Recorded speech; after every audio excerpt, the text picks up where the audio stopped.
Hello and welcome to a new episode of Car Lube TV. In this episode, the first of 3 videos, I will be unboxing this Eonon Q53 Pro 9-inch plug-and-play touchscreen head unit. This one is destined for my Scirocco, but also universal with many VW, Skoda, Seat, Audi models. In the second video, I will show you how to go about installing it, and in the third, I will carry out a full review and let you know its key features and how it performs. So make sure you subscribe now and press the bell icon so you don't miss them. Let's open the box and see what's inside. Let's go on a road trip. Okay, let's. Opening the well-presented box, we're met with polystyrene. First thing out of the box is the instruction manual. Flicking through the pages, we can see lots of colour pictures and directions written in English for the installation and usage of the system. This will definitely be something that I need to read cover to cover if I have any chance of using this Android-based unit.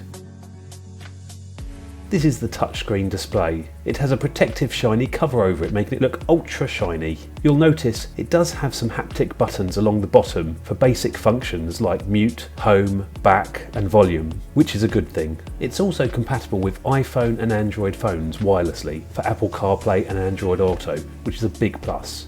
I think it looks very pretty and modern.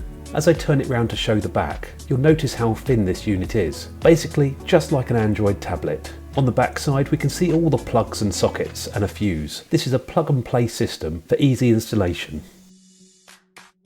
Next out the box is all the wiring. I'll empty the contents out and show you what it consists of. First off is the GPS antenna. It has got plenty of wire to place the box on the top of the dash at the bottom of the windscreen easily. Next out, this is one of the USB cables. There's one for wired Apple CarPlay, also for charging your phone, and another for Android Auto, also capable of charging. This is the main power harness. We can see here we have a CAN bus. This will allow us to use our steering wheel buttons. Again, a big plus. We have a Bluetooth module and various RCA outputs, so we can run a backup camera, add extra amplifiers, even a subwoofer. There's a radio antenna adapter cable and a remote amplifier cable. A real positive is that all the wires are clearly labelled for their usage, making connection very easy.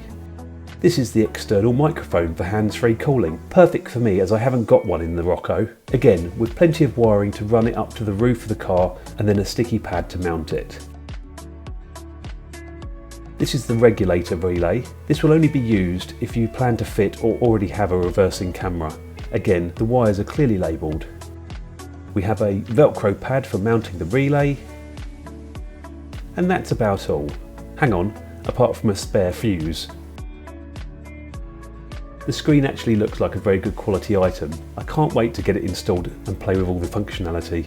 Tune into the next video and watch my step-by-step guide on how to fit this unit to my Rocco. If you're thinking about purchasing one of these yourself, make sure you subscribe, and if you found this video helpful, give it a like. See you on the next video.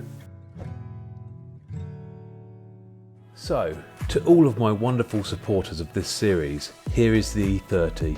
And as you can see, it's edging ever closer to the finish line. Has a colour changing indicator, so you can see it actually working. It turns purple as it breaks down and neutralises the iron contamination which is deposited on your wheels from braking.